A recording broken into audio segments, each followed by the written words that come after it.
불교계를 비롯해 사회단체와 정치권에서도 태공당 월주대종사 원적을 애도하는 메시지를 잇따라 발표했습니다. 조계종 중앙신도회는 94년 총무원장 취임 후 신도들의 위상을 한층 높여주신 것을 잊지 않고 있다고 회고했는데요. 한국대학생불교연합회는 시대의 큰 스승이시며 언제나 한결같이 대학생 불자들의 든든한 의지처가 돼주셨다며 원적을 애도했습니다. 이 소식은 이효진 기자가 전합니다. 조계종 총무원장을 2차례 역임하고 국내외 다양한 사회활동을 이어간 태공당 월주대종사.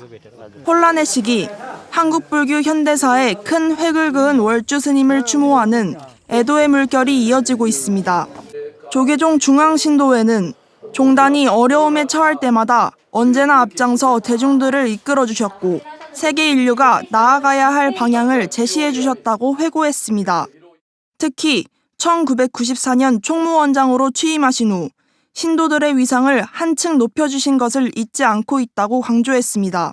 종법으로 사찰운영위원회와 중앙신도회가 구성되고 제적사찰 각기운동과 종단 신도등록제도 시행으로 종단 신도대의 기구로서 지금의 중앙신도회가 자리매김할 수 있었던 것도 큰 스님께서 가지고 계셨던 신도 조직에 대한 기대와 믿음이었을 것이라고 밝혔습니다.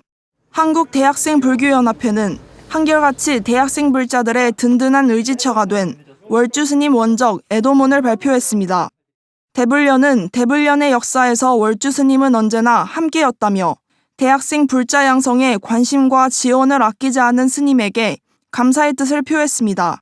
더불어 스님의 가르침에 따라 대학생 포교의 사명을 갖고 활동하겠다고 전했습니다.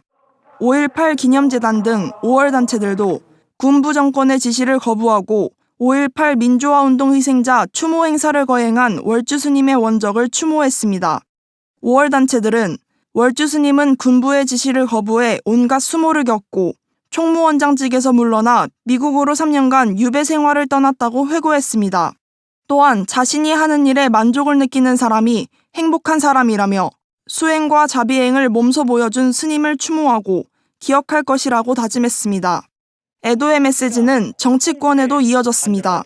이낙연 더불어민주당 전 대표는 22일 SNS에 밥이 필요한 사람에겐 밥을, 약이 필요한 사람에겐 약을 줘야 한다는 월주 스님의 법어를 인용했습니다. 이어 깨달음의 사회화를 강조하며 국가와 사회의 문제를 고민한 스님의 가르침을 따르겠다고 밝혔습니다. 이재명 경기도지사는 큰 스님과 마음 나눌 기회를 잃어버려 서운하고 안타깝다고 전했습니다. 더불어 세간과 출세간이 둘이 아니고 불법은 세간에 있다는 월주 스님의 법어처럼 더불어 살아가는 세상을 위해 노력할 것이라고 다짐했습니다. 이외에도 월주 스님이 설립한 사회단체인 지구촌 공생회, 함께 일하는 재단, 나눔의 집 등에서 추모의 뜻을 밝혔습니다. 비록 스님은 떠났지만 스님이 남긴 자비행의 정신을 여러 사부대중이 이어나갈 것입니다. BTN 뉴스 이유진입니다.